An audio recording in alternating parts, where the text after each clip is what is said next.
Hello everyone. तो आज हम लोग दो बहुत इंपॉर्टेंट कॉन्सेप्ट्स के ऊपर डिस्कशन करेंगे जिसको लेकर ज़्यादातर स्टूडेंट्स, विद्यार्थी और जो स्टूडेंट्स प्रिपरेशन कर रहे हैं डिफरेंट कॉम्पिटिटिव एग्जाम्स के लिए, उनको बहुत ज़्यादा कन्फ्यूजन होता है।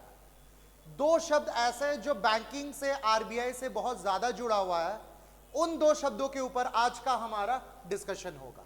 सो बेसिकली हमारा टॉपिक क्या है? हमारा टॉपिक है रेपो रेट और दूसरा जो वर्ड है वो है बैंक रेट। अब आसान भाषा में अगर कहा जाए तो रेपो रेट या रेपो दर किसे कहते हैं? वो दर, वो रेट जिस पे आरबीआई कोई भी कमर्शियल बैंक को लोन देती है कम समय के लिए। कम समय का मतलब 1 से लेकर 21 दिन या 28 दिनों के लिए। अगर इतने कम समय तक के लिए कोई भी बैंक अगर आरबीआई से लोन ले रही है तो वो रेपो रेट कहलाता है, रेपो रेट के तहत आता है।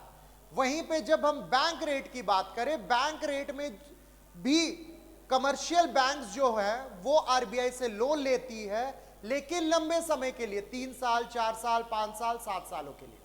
तो आमतौर में ये कहा जाता है, लेकिन जो कहा जाता है और जो हम कहने वाले हैं उसमें थोड़ा अंतर है।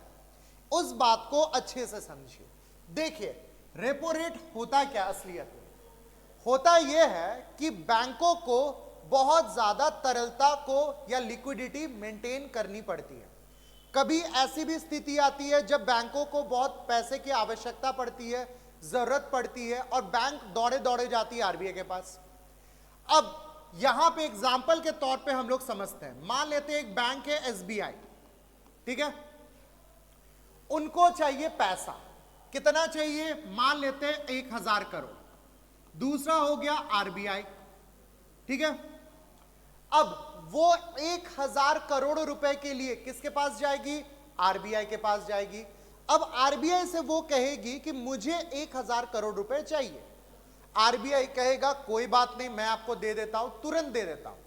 24 से 72 घंटे के अंदर आरबीआई पैसे देती है। लेकिन देने का तरीका क्या है, उस चीज को समझिए। तो आरबीआई कहती है कि मैं आपको 1000 करोड़ रुपए दे तो दूंगा, लेकिन उसके अगेंस्ट में, उसके विपरीत आपको कुछ चीजें मेरे पास गिरवी रखने पड़ेगी, ठीक है? गिरवी रखने से क्या समझते हैं? बेसिकली ये गिरवी रखना नहीं होता, ये पूरी खरीद बिक्री का बात है। आरबीआई से क्या करती है? आरबीआई कमर्शियल बैंक एसबीआई से 1000 करोड़ का क्या खरीदेगी? बिल्स खरीदती है। तो आरबीआई कहती है कि एक काम करो, तुम्हारे पास बिल्स पड़े हुए हैं, तुम बिल्स मुझे बेचो। वो कमर्शियल बैंक, यहां पे एसबीआई क्या करेगी? आरबीआई को 1000 करोड़ का बिल्स बेचेगी। बेचने का मतलब है बिल्स आरबीआई को ट्रांसफर करना, और उसके विपरीत आरबीआई क्या करेगी? एसबीआई को 1000 करोड़ रुपए दे देगी। तो असलियत में क्या हो रहा है? असलियत में आरबीआई और बैंकों के बीच में खरीद बिक्री का काम हो रहा है। दूसरा चीज हम लोग यहां कहते हैं इंटरेस्ट रेट। बिल्स में कभी भी इंटरेस्ट नहीं होता है, इस बात का ध्यान रखना है। बिल्स जो होता है वो छोटे समय के लिए होता है, 1 दिन से 28 दिन तक का नॉर्मली समय सीमा होती है। तो बिल्स एक ऐसी फाइनेंशियल इंस्ट्रूमेंट है जिसका माध्यम से बहुत ज्यादा लेन देन किया जाता है, और बिल्स में कभी भी इंटरेस्ट नहीं होता है। तो सर इंटरेस्ट नहीं होता तो क्या होता है? उसमें होता है डिस्काउंटिंग, छूट। उसमें क्या होता है? डिस्काउंटिंग कहते हैं उसको, छूट कहते हैं। अब अभी के तौर पे जो रेपो रेट है वो है 6.5% का। अभी रेपो रेट चल रहा है 6.5%। मतलब क्या है कि अगर आरबीआई को एसबीआई 6.5% का उसे डिस्काउंट रेट पे बिल्स देना पड़ेगा। 1000 करोड़ का अगर बिल ट्रांसफर करती है बैंक आरबीआई को, तो आरबीआई क्या करेगी? उसमें से 6.5% काट लेगी पहले पैसा, बोलेगी कि नहीं मैं इतना रुपया काटूंगा, बाकी का मैं दूंगा। तो 1000 करोड़ का अगर आप 6.5% निकालते हैं, 6.5% निकालते हैं तो वो बनता है लगभग 65 करोड़ रुपए। तो आरबीआई क्या करेगी? 65 करोड़ रुपए काट कर अपने पास रख लेगी। बाकी का जो पैसा बचा, बाकी का कितना बचा, 935 करोड़ रुपए, वो एसबीआई को दे देगी। अब दोनों के बीच में एक अग्रीमेंट साइन होता है जिसको रीपर्चेज अग्रीमेंट्स कहते हैं। अग्रीमेंट के तहत एक समय सीमा बांधा जाता है, उस समय बैंकों को अपना बिल्स वापस खरीदना रहता है, उस अग्रीमेंट को खत्म करना रहता है। खत्म मतलब खरीदेगी और वो एग्रीमेंट वापस हो जाएगा। तो मान लेते हैं 15 दिन का अगर एग्रीमेंट है तो 15 दिन बाद बैंक क्या करेगी, आरबीआई से वापस लेगी और वहीं पे अग्रीमेंट हो जाएगा समाप्त एक समय पे। ठीक है, तो 15 दिन में जब बैंक वापस खरीदेगी तो बैंकों को वापस 1000 करोड़ देना है, और आरबीआई कितनी दी थी, 935 करोड़ रुपए। तो यहां पे आरबीआई का 65 करोड़ का मुनाफा होता है। यही मुनाफा, इसी को हम लोग कहते हैं डिस्काउंटिंग रेट, और यही डिस्काउंटिंग रेट होता है रेपो रेट में। तो हमेशा आपको याद रखना, रेपो रेट में इंटरेस्ट रेट नहीं होता है, डिस्काउंटिंग रेट होता है। दूसरा चीज, ये बेसिकली एक लोन नहीं है, ये एक कॉन्ट्रैक्ट है, इसमें परचेज एंड सेल का काम चल रहा है, खरीद बिक्री का काम होता है। ठीक है, सो किताबों में जो लिखा हुआ और मैं जो समझा रहा हूं थोड़ा उसमें अंतर मिलेगा, लेकिन इस चीज का आपको ध्यान रखना है, यही एक्चुअल कॉन्सेप्ट है। बट जब हम बात करें बैंक रेट की, तो बैंक रेट क्या होता है, जिस रेट ऑफ इंटरेस्ट पे बैंक आरबीआई से लोन लेती है। अब ये जो लोन होता है ये लॉन्ग टर्म होता है, ये जो लोन होता है ये लॉन्ग टर्म, लंबे समय तक के लिए इस लोन को लिया जाता है। रेपो रेट में क्या था, शॉर्ट टर्म, छोटे समय के लिए, बैंक रेट में लंबे समय के लिए। ठीक है, अब बैंक रेट में क्या होता है, जनरली बॉन्ड्स का इस्तेमाल किया जाता है, बॉन्ड्स का इस्तेमाल किया जाता है, या फिर अगर आप समझे तो इसमें कोई भी प्रकार का बॉन्ड्स हो या फिर बिल्स हो, उसको गिरवी में नहीं रखा जाता है। अगर सिंपल सीधा भाषा में समझे तो मतलब एक ऐसा लोन जिसके विपरीत कोई भी बैंक, जैसे हम एसबीआई की बात कर रहे हैं, एग्जांपल के तौर पे ले रहे हैं, कोई भी बैंक आरबीआई को कोई भी चीज गिरवी में नहीं रखेगी, वो अनसिक्योर्ड लोन है, उसके अगेंस्ट में कोई भी चीज आरबीआई गिरवी में नहीं लेती है, और वो पैसा आरबीआई देती है लंबे समय के लिए, 3 साल, 5 साल, 7 सालों के लिए। अब ये लोन क्यों दिया जाता है, ये है लॉन्ग टर्म नीड्स को पूरा करने के लिए। मान लेते हैं कोई बिजनेस को, कोई बैंकों को निवेश करना है, अपने ब्रांचेस को बढ़ाना है, अपने बिजनेसेस को बढ़ावा देना है, तो उन चीजों के लिए बैंक से, बैंक रेट के तहत बैंक लोन लेती है। अब इसमें एक चीज याद रखना, बैंक रेट हमेशा 0.25% मोर देन रेपो रेट होता है।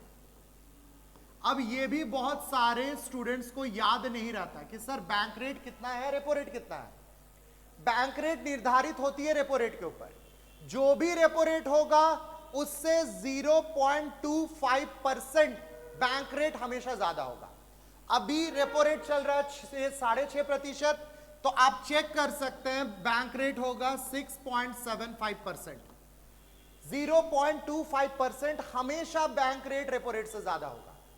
तो आरबीआई अगर कुछ भी बदलाव करती है तो रेपो रेट पे करती है मेनली। रेपो रेट में जैसे जैसे बदलाव होगा उसी विपरीत बैंक रेट में भी बदलाव आता है। तो बैंक रेट को लेके आरबीआई वैसा कोई छेड़छाड़ नहीं करती है, जो करती है रेपो रेट को लेके करती है, क्योंकि इसमें बैंक जो लेती है, लोन्स जो ले रही है, जो ऋण में जो पैसे ले रही है, उस पैसे का बाजार में निवेश करती है, हम जैसे, आप जैसे लोगों को वो लोन देती है। अब जो लोन मुझे और आपको मिल रहा है, जैसे हम लोग हाउसिंग लोन लेते हैं, जमीन खरीदने के लिए लोन ले रहे हैं, गाड़ी खरीदने के लिए लोन ले रहे हैं, ये जो लोन का इंटरेस्ट रेट्स है जो बैंक हमसे लेती है, वो निर्धारित होता है रेपो रेट के ऊपर। वो हमेशा निर्धारित किस पे होगा, रेपो रेट पे होगा। क्योंकि बैंक अगर 6.5% में आपसे पैसे उठा रही है, आरबीआई से उठा रही है, बैंक अगर रेपो रेट मान लीजिए 6.5% अभी है, ठीक है, रेपो रेट अभी 6.5% है, बैंक आरबीआई से ली, तो क्या वो बैंक हमको 6.5% में उसी पैसे की लोन देगी? नहीं, बैंकों को भी तो पैसे कमाना है। बैंक कहेगी कि आरबीआई से मैंने जितना लिया है उससे मान के चलिए मैं 3% ज्यादा लूंगा, मोर। ठीक है, एक एग्जाम्पल के तौर पे ले रहे हैं, 3% ज्यादा लूंगा। रेपो रेट जो भी होगा उससे 3% ज्यादा लूंगा।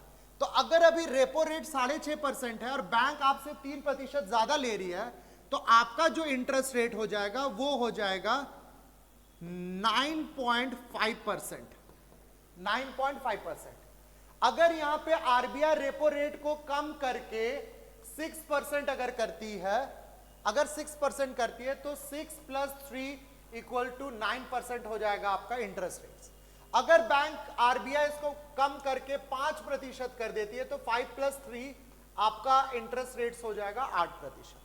सो हमारा और आप जो हम लोग इंटरेस्ट दे रहे हैं बैंकों को, वो किस पे निर्भर करता है? रेपो रेट पे निर्भर करता है।